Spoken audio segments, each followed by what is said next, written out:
Welcome everyone to Representation Matters, the Power of Black Children's Books.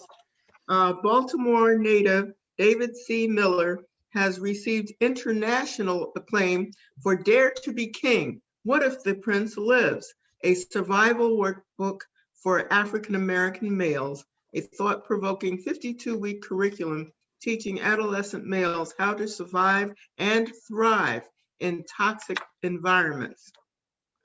In 2015, Miller collaborated with the SALT Project on a short video titled Get Home Safely, 10 Rules of Survival If Stopped by the Police. That's information we can all use.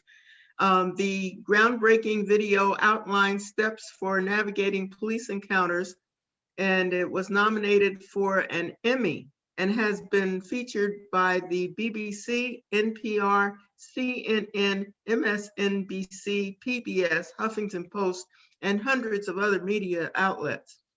Miller has written several exciting children's books featuring diverse Black characters. These books include Khalil's Way, The Greene Family Farm, Gabe and His Green Thumb, Chef Toussaint, They Look Like Me, which is a coloring book featuring Black families, and Winnie the Wizard of Wall Street in press. It's due to come out in March of 2021, which is happening in a few weeks. So without further ado, I present to you David C. Miller speaking about Representation Matters, the Power of Black Children's Books. Welcome, Mr. Miller. Mr. Miller's been with us before with Beamer, and we're so glad to have him back. Well, I want to say thank you to the good folks at the Richmond Public Library. Richmond is one of my favorite southern cities. And I just think that the library system is one of our greatest resources, one of our greatest untapped resources in our community. And so whatever we can do to really support the library system, is critically important. And I know even pre-COVID, sometimes it's really hard to get people to participate in the wonderful offerings that the library system in Richmond and library systems across the country afford residents. And so once again, want to give a shout out to the men and women at the Richmond Public Library. And if you don't have a library card, if you don't participate on the wonderful array of opportunities the Richmond Public Library offers, you ought to be ashamed of yourself. But that's another conversation. And so I'm super excited about being here. I've lived and continue to live a very interesting life. And the reason being is because I was not a good student. Most people who don't know me, they think that I was private school educated, and they think that I was a straight A student and I did well academically, K-12. My story was very different. I didn't connect in school. I didn't feel like, for the most part, my teachers loved me, cared for me, and understood me. And as a result of that, I had all kinds of problems in school. And so I'm a living, breathing example of someone who didn't necessarily didn't do well academically because I didn't apply myself. I had all sorts of challenges. A little over a month ago, I posted, I think it might have been my 10th grade or 11th grade report card on social media, and people were shocked. Like, they couldn't believe that these were the grades that I received in high school. And then on the far right-hand side, where the teachers put comments, almost every single comment was the equivalent of something is wrong with this boy. We need a parent-teacher conference. His behavior interferes with the learning process. I mean, that was every single comment on the right-hand side. And then when I went to college, I had a whole nother set of challenges. Most people are surprised that I attended 5 universities before I graduated. I attended 5 universities. I started at Wilberforce University. I attended about 3 different HBCUs. And then I ended up, finishing my undergraduate degree at the University of Baltimore. Um, University of Baltimore was my last stop. And the reason why I ended up at UB was because when I was at Morgan, my best friend was shot and killed standing next to me. I was a sophomore at Morgan. He was at Morehouse. We were childhood friends.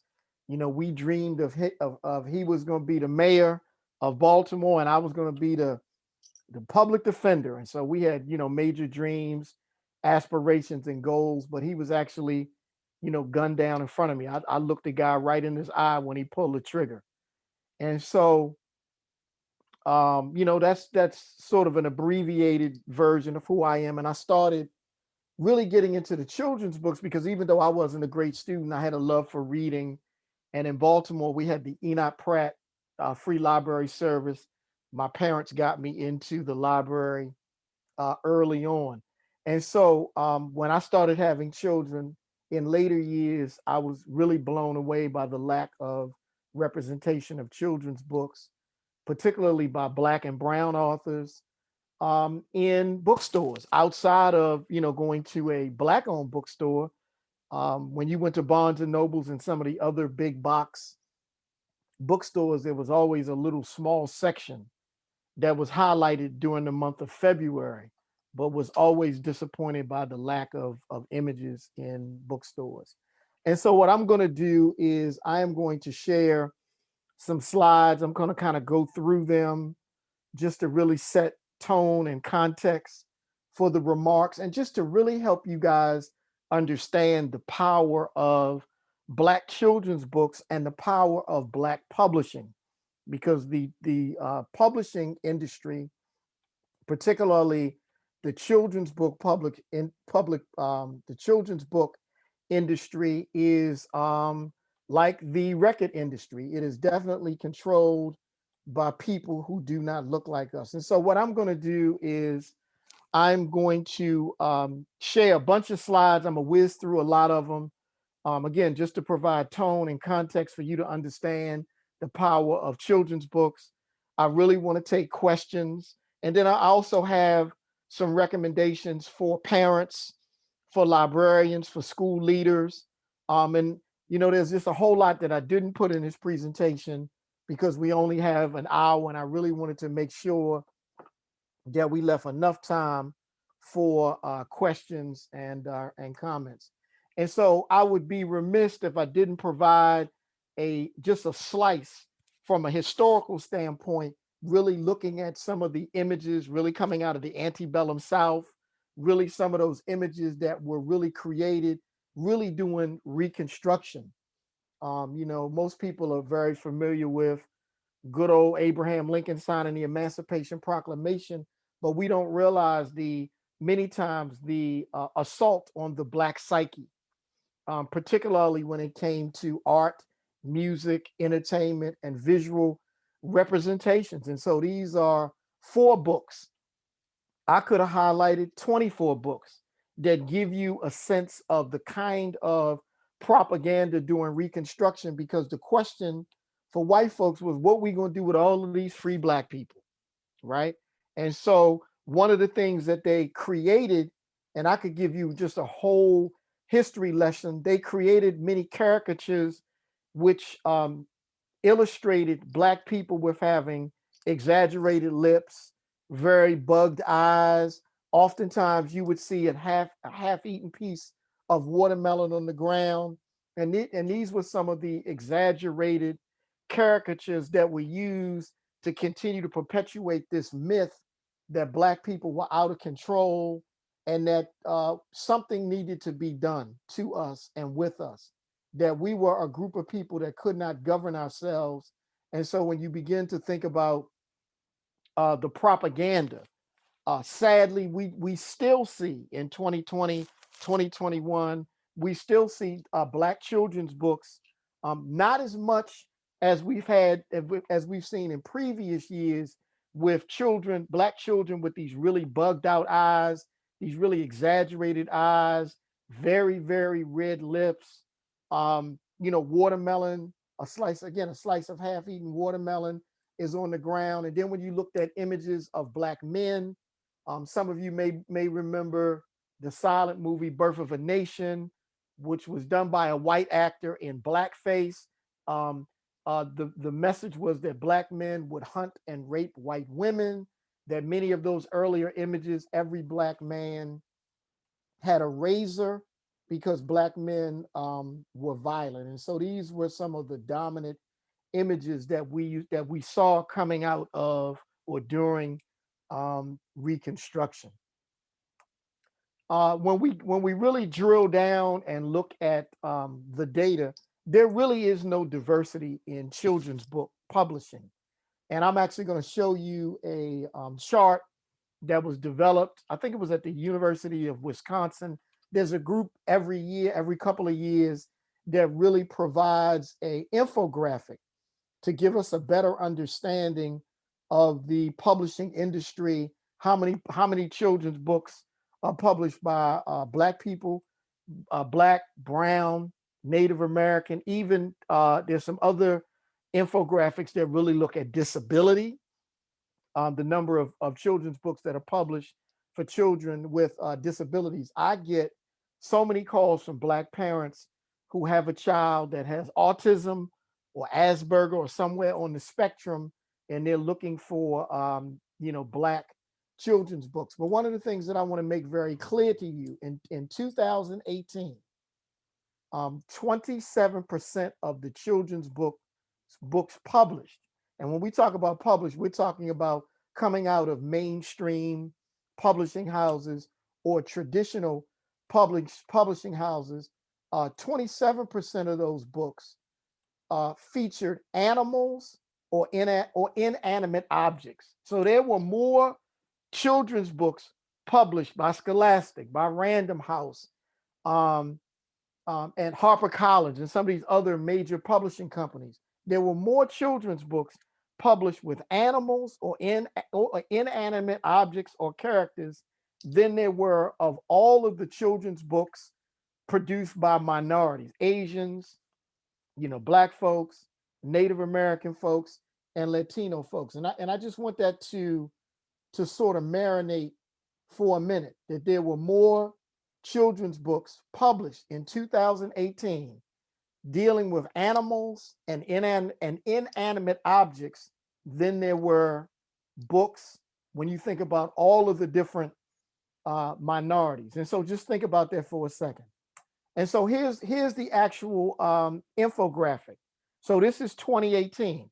And at the bottom, it gives you a sense of how many books were actually published in 2018. It gives you percentages: 1% American Indians or First Nation people, 5% Latinx, Asian Pacific Islanders, next 10% African Americans, and then the column that really jumps out to me: animals and other objects or other things.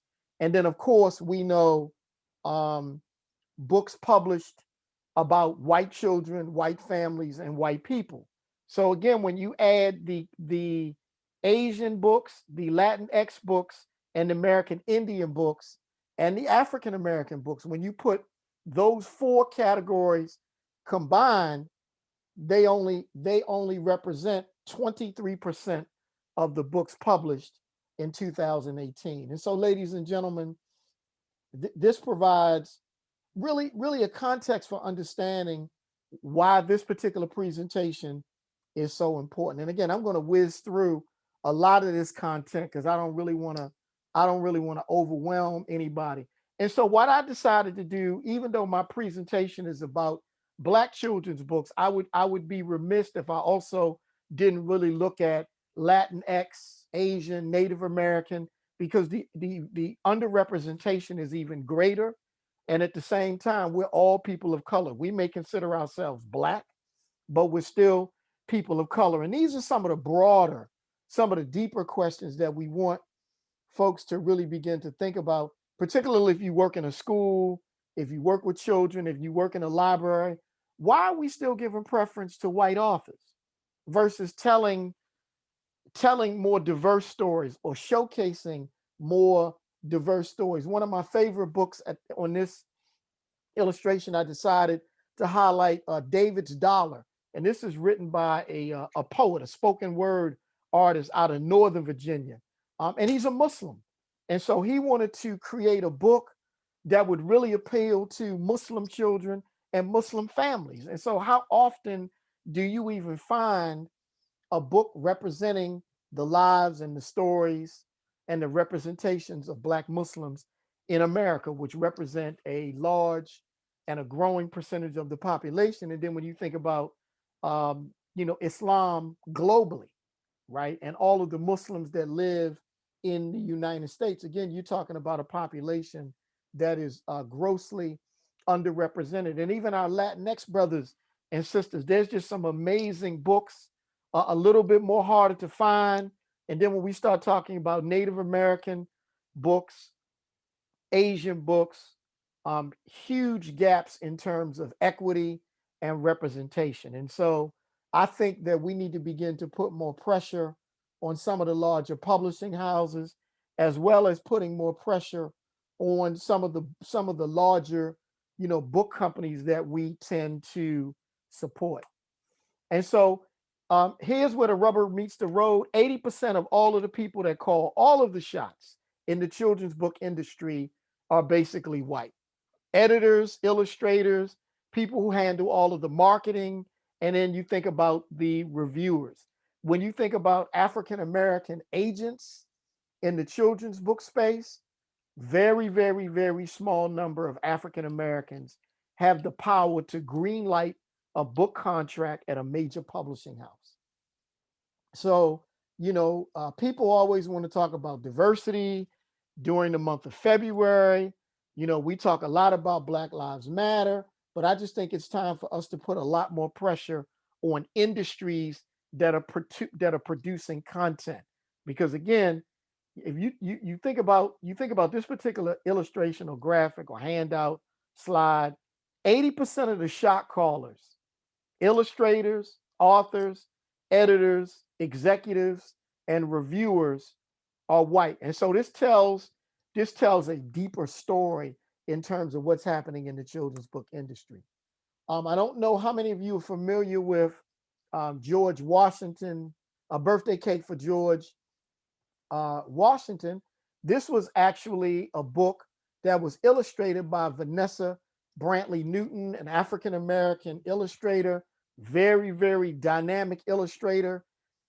This particular book was pulled off the shelf by Scholastic because it just once again reinforced this notion that we were very happy slaves, that we were very jovial when we would be, doing tasks for the master on the plantation. And I'm not saying that there weren't any times when slaves would smile or were happy, but to do a children's book and to not even address the deeper issues. And again, even though we're talking about a children's book, there's still a way to provide a proper historical context in terms of an understanding of what happened during slavery. And once again, you see all of these images, not just in children's books, but in movies, that there wasn't a whole lot of resistance and that we were happy during the period of enslavement. And so this was a book that was actually, let me go back to that, pulled off the shelf. It received some really, really harsh criticism, and this is one of a number of books that has been pulled off the shelf. Now, I'm not a person that believes in banning children's books, but again, I do think that if major publishing houses or any publishers or authors are going to put these books out to the mainstream society, then they need to be prepared for criticism and a constructive dialogue. And I know I'm rushing you guys because I really want to be able to get the Q&A, because I'm sure many of you will have some questions. So here are 5 really super important tips that I think are really critically important when we think about talking about race with our children. One of the ways to do it is, I think, with books. And the way that we can use books is help children see differences and talk about differences and notice differences in children's books, particularly when we think about texture of hair, when we think about, skin color. I get a lot of calls, from biracial families looking for biracial books written about biracial children and families, because oftentimes biracial families are unable to find books that accurately represent what their family formation looks like. Learn and respect others. One of the ways that we can begin to chip away at racism and white supremacy ain't going nowhere. But I believe Black excellence can chip away at racism and white supremacy, is that we also need to use books where we can begin to learn and respect other people and other cultures. I mean, particularly when we think about Black and brown communities, there's often so many negative stereotypes affixed to Black and brown people. And so being able to have children learn at a very early age about differences and respect. Talk about resistance. There's some really great historical biographies that really talk about resistance. I mean, there are children's books on Malcolm X, on Nat Turner, on Frederick Douglass, on Ida B. Wells. I mean, freedom fighters and books that talk about resistance. Another thing that is important, that has always been important for me, is for my children growing up to have a critical race lens. That even as early as 5 and 6 years old, I remember, I used to keep books in the back seat of my car. My youngest daughter, at 9 years old, she's reading Up From Slavery by Booker T. Washington. Now, again, I have to provide context for my daughter to kind of understand why Booker T wrote Up From Slavery and some of the other nuances in the book. But she picked it up. I mean, again, at 12 and 13, I got Souls of Black Folks in the back seat, couple hundred pages, and my daughter is going through the book. She had already had a basic understanding of who Du Bois was, but she's reading Souls of Black Folks, 12, 13 years old, and that's a book that many students are reading, in college. Be honest with your children. When we talk about conversations about race and about bigotry and oppression, and make sure that the comments and our talking points are age appropriate. Again, I think books are a really great way to begin to have these conversations. And so a couple of other things really, really quickly, because I definitely want to be able to leave enough time for questions and comments. Using books to promote diversity. These are two of my favorite authors. Kwame Alexander, New York Times bestseller, really, really good friend of mine, and has been a literary mentor to me. Kwame self-published maybe 22 books before he got his deal. He received hundreds of rejection letters, but then he received a letter about his book, The Crossover, and he was able to get a deal. And so what you find is a lot of the authors, Black authors that have signed with mainstream publishing houses, they've put in some work. They've published a lot of books. And then Zetta Elliott, a Canadian sister, but who lives in the US, has written a number of different kinds of children's books. This is one of her new books, which is sort of an ode to Black women, looking at the issue around police violence and Black women. The book is called Say Her Name, I'm sorry. Zetta Elliott. If you haven't heard of Zetta is probably one of the most prolific self-published authors. She's published a whole bunch of books, just a dynamo. She's probably self-published maybe 30 books. So she's somebody to definitely check out. And once again, we can use these books to help people understand that image does matter, representation does matter, seeing yourself on the pages of books. When I do a school visit, seeing the faces of children light up. People keep saying Black children don't read. I find that to be so far from the truth.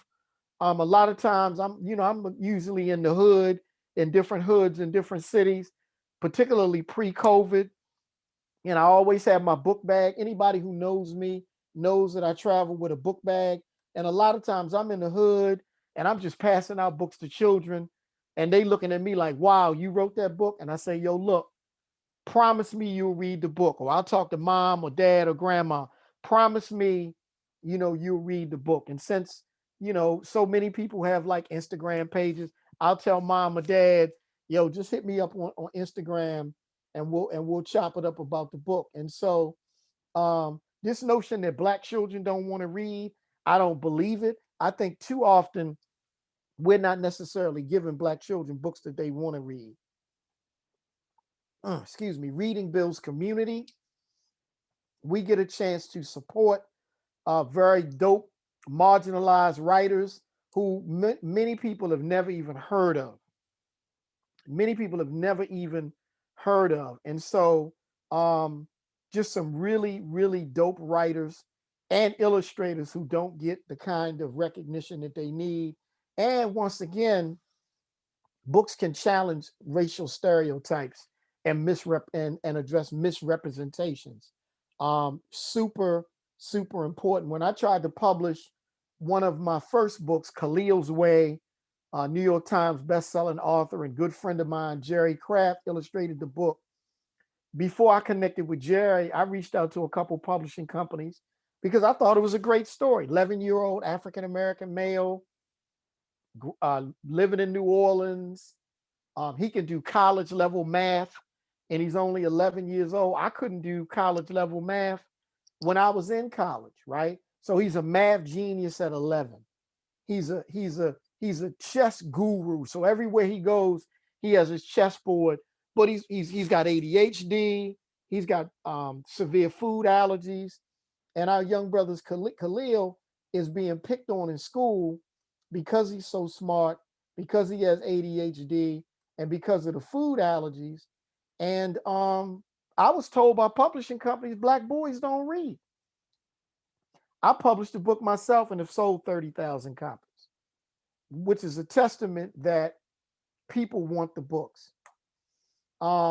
Here's a really dope book done by Lupita, the actress, won a Coretta Scott King Award, and it really talks about being the darkest child in the family, and she wished she was lighter. And so we know in the Black community, we still got issues with light skin, dark skin. So a deeply profound book that we can begin to have really deep conversations with our children about differences and about color.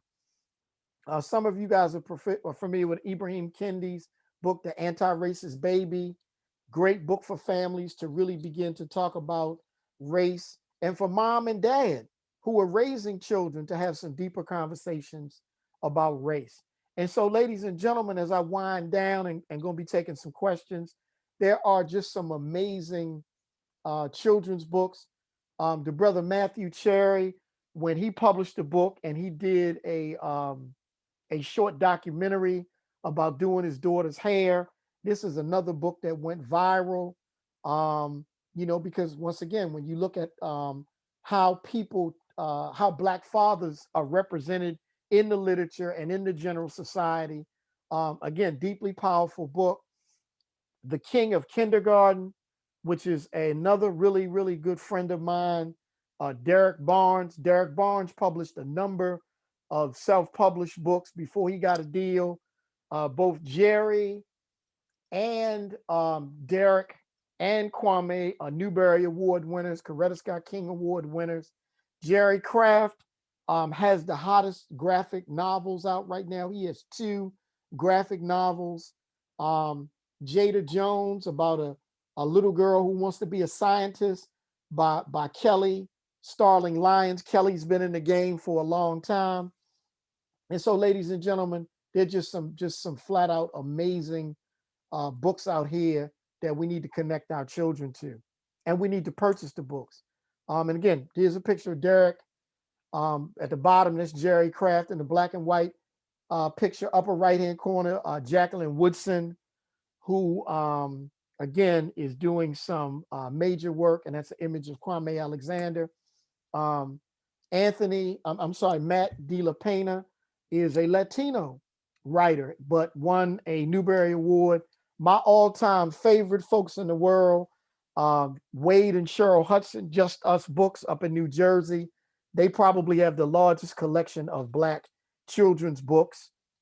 Dynamic people. The brother in the bottom is Eric Velasquez, a Black Puerto Rican illustrator. He did an amazing book on Schomburg, Arthur Schomburg.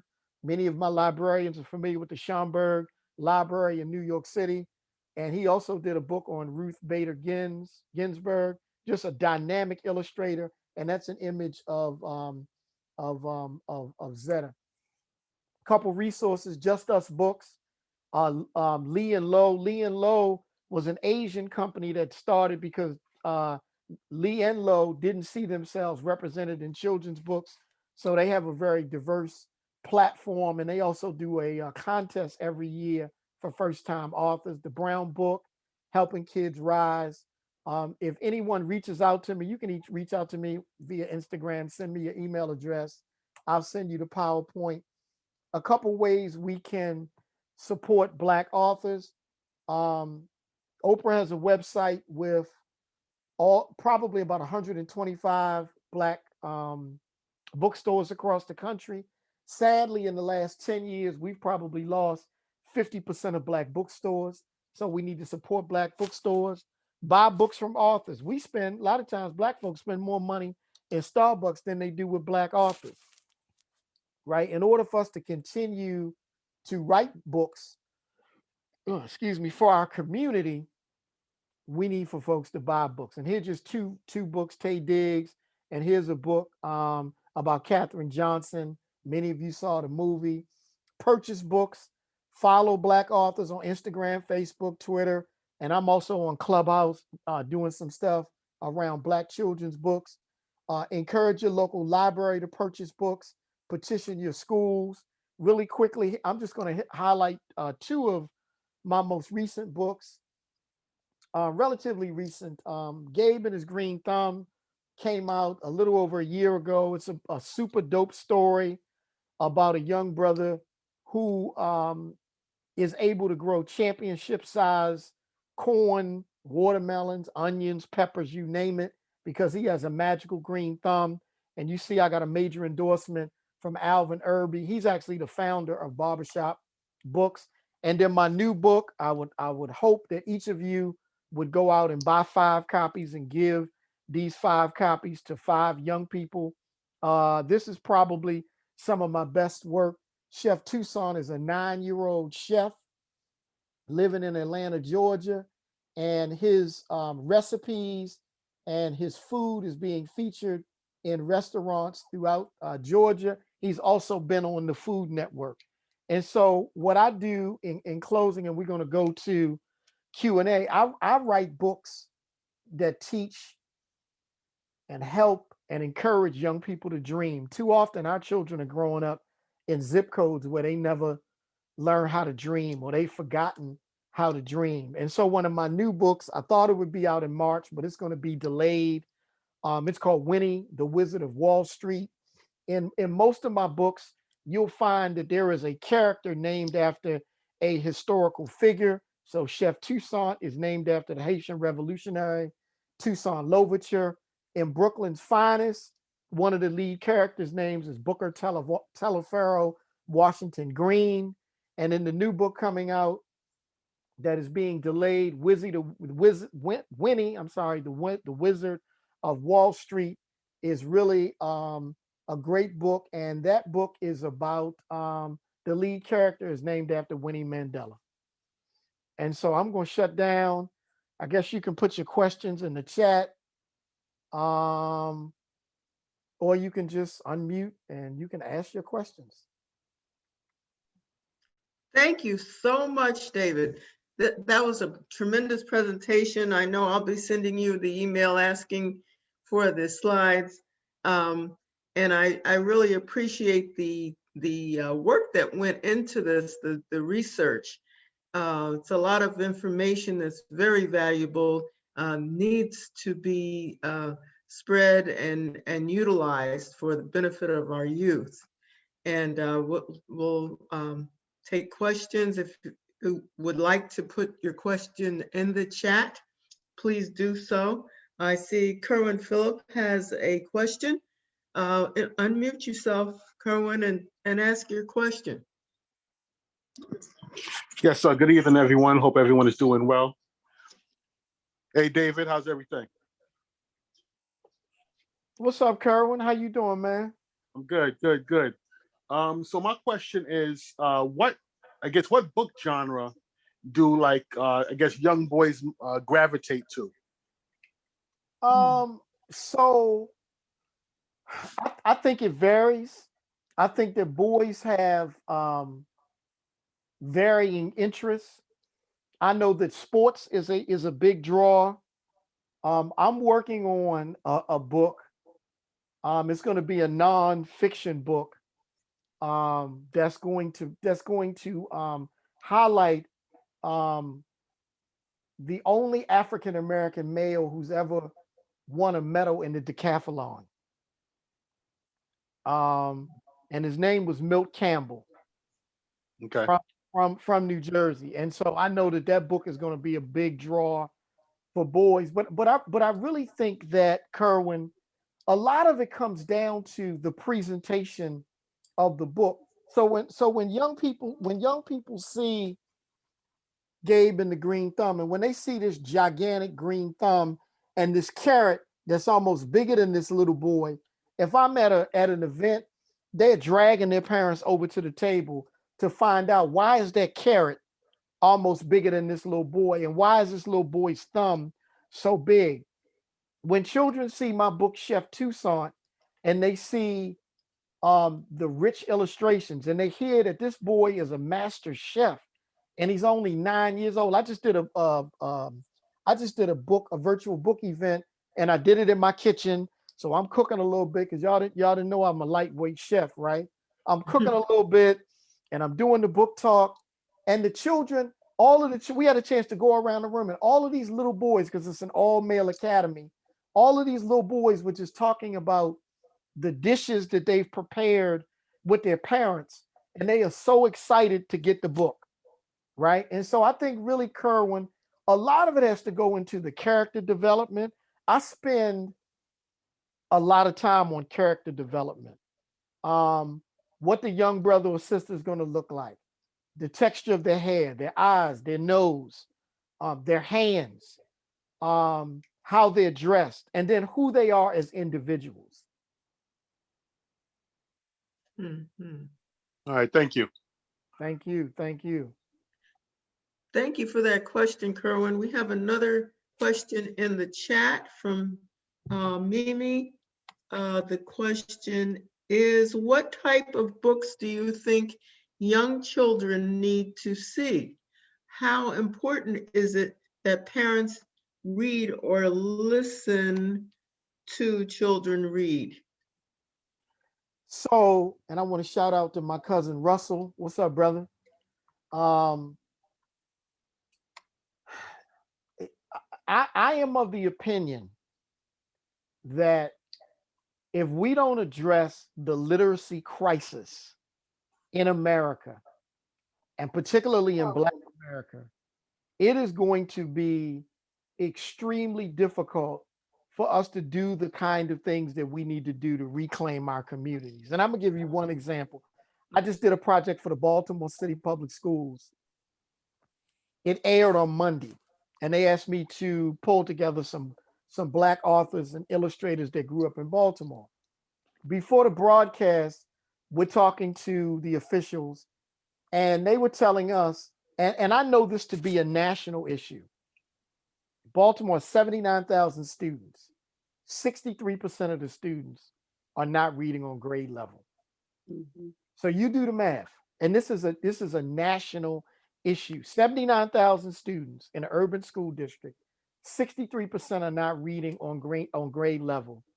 And so, she had shared stories with us of children in the 8th and 9th grade reading on a 2nd grade level. If you're in the 8th or 9th grade and you're reading on a 2nd or 3rd grade level, strong likelihood that you're going to be involved in criminal activity, or you'll become part of what the brilliant economist William Julius Wilson talked about in When Work Disappears.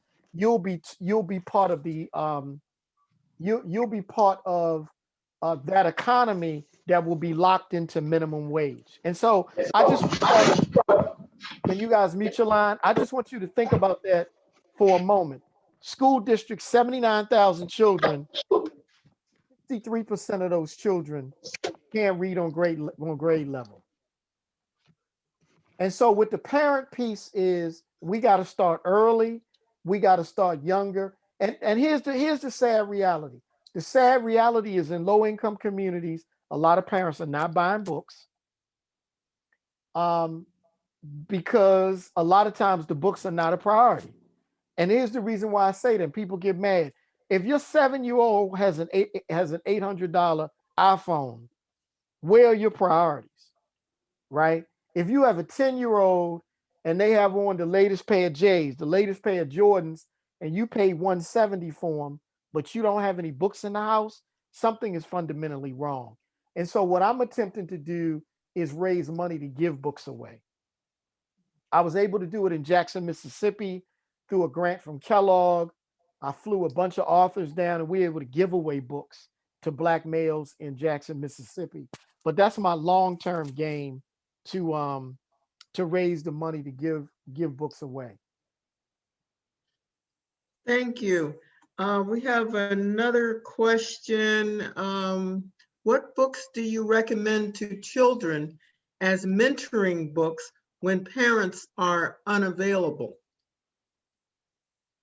So again, that's why I think that we really got to beef up school libraries. And then we also got to figure out, we got to figure out ways to do more in conjunction with the public libraries. We got to figure out ways to partner and do more block parties. And I mean, the reality is sometimes you got to trick folks to read, right? You got to trick parents to get excited about literacy. And so I just think that we got to figure out ways. Alvin Irby's program, which is being replicated across the country, Books and Barbershops, is a great way. I'm looking at trying to figure out a way to get more of my children's books in federally uninsured health clinics across the United States where you don't need health insurance to receive medical services, particularly after we get a handle on COVID. Dental offices. We just got to figure out ways to introduce younger children to books. And then we have to do more, with high schools, with one of the things that I'm saying to student athletes, I'm saying to coaches that there should be a recommended reading list for your student athletes. And outside of what your student athletes are doing in school, they should be reading. There should be an athletic reading list of books that they should be reading about social justice. I mean, there can be some historical biographies, like a historical biography about Jim Brown or Deion Sanders or Shaquille O'Neal. Kareem Abdul-Jabbar has some great children's books, but we got to promote reading on all levels. I do see one question that we missed, and Russell added, have you tried daycare centers? Definitely daycare centers are really important. Daycare, early child centers, Head Start centers. There's a question here. Do you self-publish? How difficult is it to get an agent since there aren't many books chosen representing children of color? So I tried to get an agent, but it didn't work. And so I just decided nobody is going to tell me what books I can write and what images I can create for my community. And so once again, you have white women that are determining which books will be published for Black and brown, and Asian children. I think something is fundamentally wrong with that when 80% of the shot callers are white. And so I'm one of those kind of brothers where, I tell people I thought No was my middle name. I've been told no so many times, but I realized from one of my mentors, every time somebody tells me no, I'm talking to the wrong person. And so I decided to publish my own books. I do at some point hope to get a deal because I think that I developed some of the dopest stories that you will find. Um, oh hey Vicky, but at the same time, that's my sister on the line. But at the same time, um, I'm just not into white folks controlling my own destiny.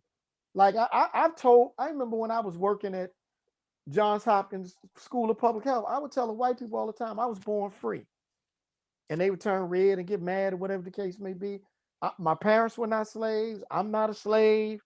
I control my own destiny, and so for me, while I hope to get a deal, if the deal never comes, I am going to publish 20 children's books in the next 2 years. Okay, the next question is, what are some of the books that changed your life?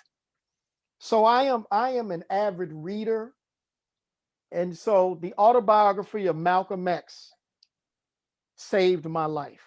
I mean, like literally, the autobiography of Malcolm X saved my life. I mean, I got into books so heavy, not school, but I got into books so heavy, I would cut school to go to the library because I fell in love with the library. My parents introduced me to National Geographic magazines.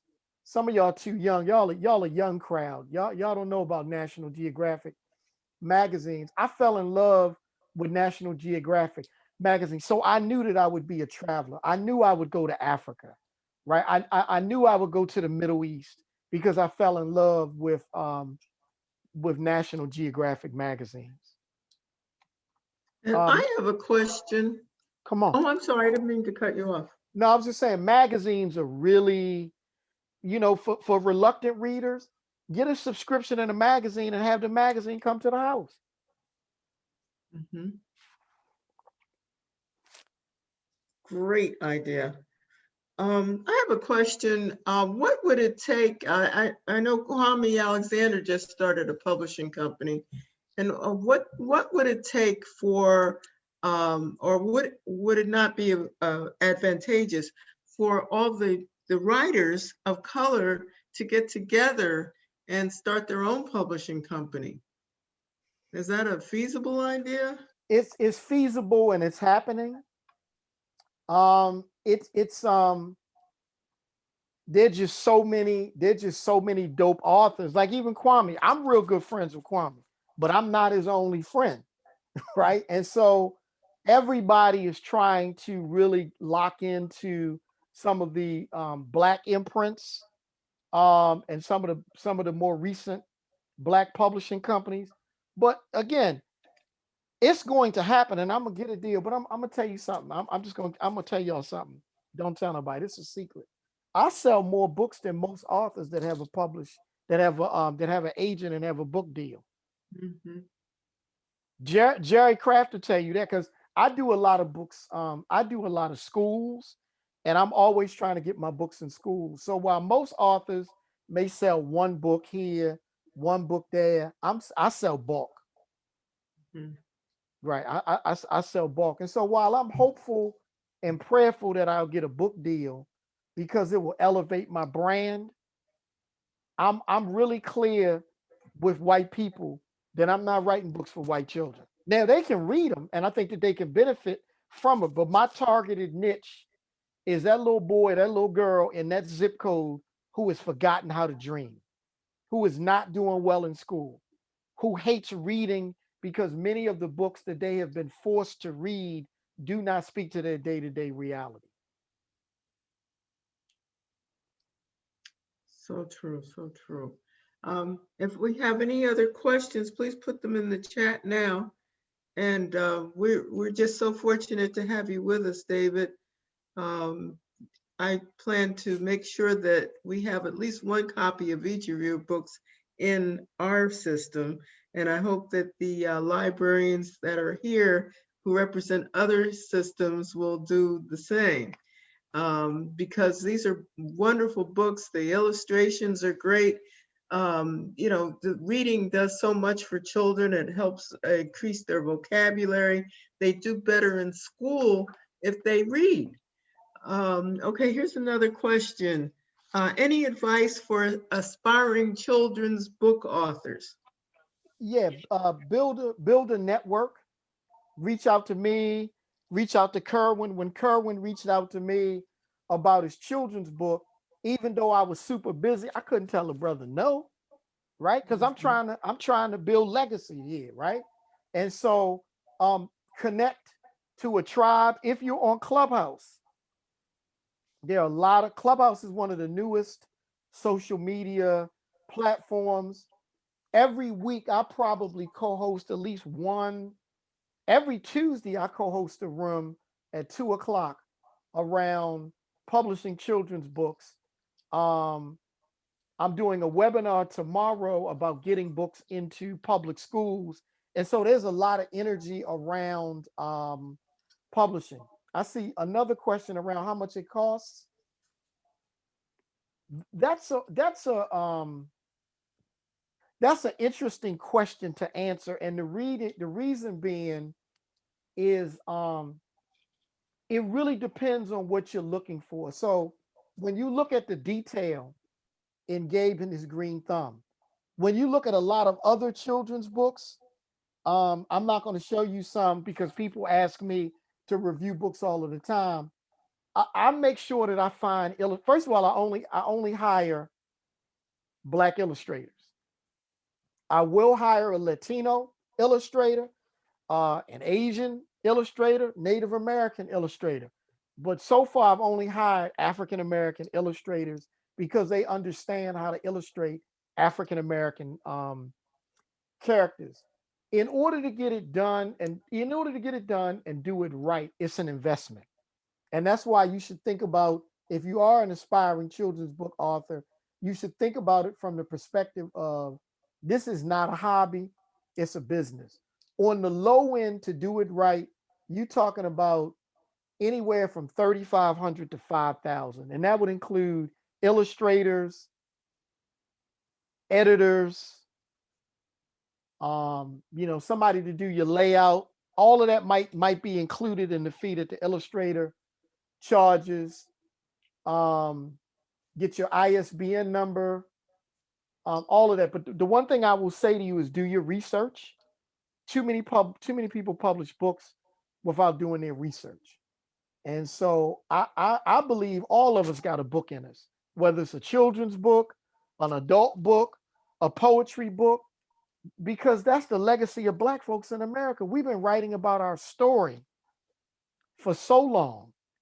And I just think it's important. I'm always encouraging people to write. Even if you don't think you have a book in you, there's something that happened to you in your life that could help somebody who's struggling. And so definitely want everybody to consider doing a children's book or an adult book. Okay, we have I believe a comment from Tyler, Russell Tyler. Thank you, Vicki. Oh, is that Vicki? Yes. Did you have a comment, Vicki? You wanted to? Yes. Thank Can you. you hear me? Yeah. Basically, I am Dave's sister-in-law. Thank you, Dave, for what you do. I appreciate it. But I did take your book, Gabe His Green Thumb, to my classroom. And I have a couple of little boys of color in that classroom. And one of them never listened at story time. But when he saw that the little boy in the book looked like him, he turned around, paid attention, and wanted me to read that book all the time. Wow. So yes, boys and children of color can relate to what you're doing. And I thank you so much. Thank you, Yes, Vicki. yes, Thank you. Well, thank you so much, David. I think this has been a real eye-opener for many of us, or for some of us at least. And I'm encouraged to finish my children's book. I may send it to you to. What are you waiting for? Right. What are you waiting for? You didn't answer the question. Well, actually, I finished it, but I think I have to add some kind of conflict. Everybody says, oh, a story has to have a conflict. I was just writing a story about a little black girl. Well, every story doesn't have to have a conflict. There should be a story arc. Hmm. And I'm sure you're familiar with the term story arc. There Right. should be something in the book, and it may not be a conflict. It may be your female character realizes something, and because she realizes something, then as the book begins to wind down, she begins to address that something. But it doesn't have to be a conflict. And we also need to write books that make children smile, Mhm. because I know a lot of books have come out about Black Lives Matter, and I've been encouraged to write a book about a little boy navigating issues with the police, and I probably will, because I've done a lot of work in that space. But sometimes we just need to um so this is one of my books. This is Khalil. Khalil is 11. He's a math genius. Sometimes we just need to create books where young people can dream, they can have fun, they can make decisions about their own life, but everything doesn't have to be a conflict. Thank you. All right. Okay, do we have any more questions? If not, we're going to let you go. We thank you for your time. And we do appreciate you. I see comments here. Thank you. Great advice. Awesome. Very positive comments. Oh, here's another question. How should we proceed with copywriting? Pay a lawyer or do it ourselves? Okay. And I just put my website in the chat. If y'all don't have any of my books, just go ahead and buy all of them so I can eat today, because my wife gonna be home in a few minutes. She gonna ask me that I make some money today. I can't tell her no. I'm just playing. But so copyright and intellectual property can be tricky. The challenge is intellectual property attorneys can be expensive, because that's such a clearly defined practice of law, right? What I have found is a couple things that you can do. There's what's called a dead man's copy, where you actually write your book. You definitely want to register with the Library of Congress. You get that LOC number. And then when you get your LOC number, it's free to register your book with the Library of Congress. Then you put that on your copyright page, and then you mail your book to the Library of Congress. But then another way to do is a dead man's copy, where you actually put the book, you write the book, you put it in an envelope, you mail it to yourself, and you don't open it. And so those are ways to prove that it is your original work. Really quickly, with your if you're thinking about it, and I'll just put this in the chat for those who are looking at writing and you need an ISBN number, be very careful about ordering ISBN numbers off of the internet, because some people will sell recycled numbers of books that may or may not be out of print, like books that were published 40 or 50 years ago, or 20 or 30 years ago. I only use Bowker to buy my ISBN numbers. And so hopefully those will help Tracy Brown. If you have the money for an attorney, it'll cost you a lot, but a lot of the stuff that a lot of what you can do, I mean, even now you have all of these people offering, like a lady called me this morning, wanted me to partner with her in a $250 course that she does on self-publishing. I'm never going to try to knock the next person's hustle, but I learned everything from self-publishing on the internet and reaching out to people. So that 250 she wants people to spend, that 250 could go toward the publication of your book. Right. And what is your handle on Clubhouse? on Clubhouse, you would just search my name, David. Okay. Miller. Great, great, And great. for Instagram, I'll put this on here for Instagram and Twitter. That's my handle. For those who want to write books that are anti-technology, you're going to struggle. You got to embrace social media. Hmm.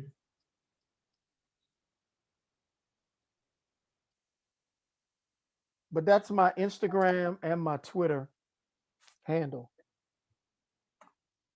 Phenomenal.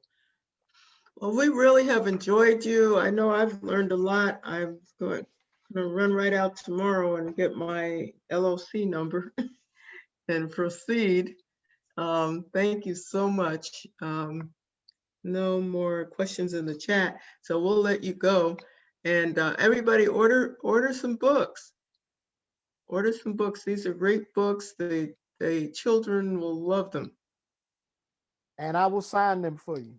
And so All right. again, you know, we got to support Black librarians, Black teachers, Black bookstores, Black restaurants. Whenever I come to Richmond, particularly pre-COVID, you know, I would always come. I would stop at the library.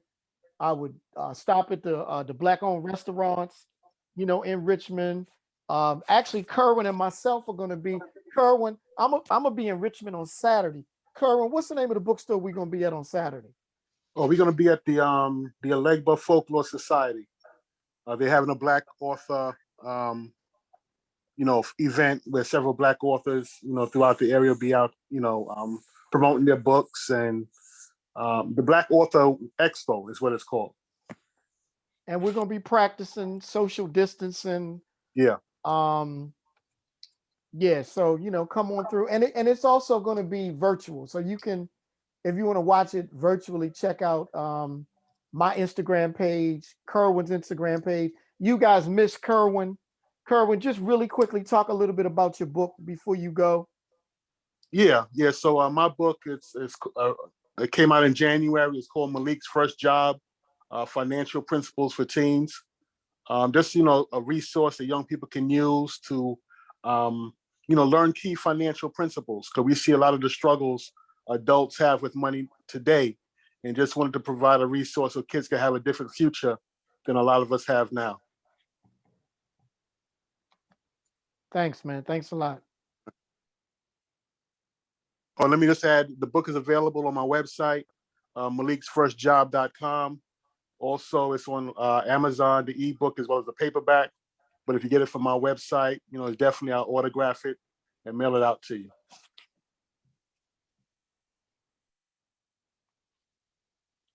Okay, that's Alegba Folklore Society. I put it Right. in the chat. It's down on Broad Street. Not too far from the library. Right. Okay, well, thank you so much. This will be recorded, as was Kerwin's presentation from earlier, and you'll find the recordings in a few days or so on the Richmond Public Library YouTube channel. So look there and you'll find all sorts of interesting things. Librarians reading books to children, among other things. And we just thank you all so much for coming. Hope you enjoyed it, that you'll take away some of this great information. And I'm going to say good night. Thank you. Good night. You guys be safe. All right, Kerwin, we get up. Yes, sir. Good night, guys. Good night, Vicky. Thanks a lot. Oh, you're welcome.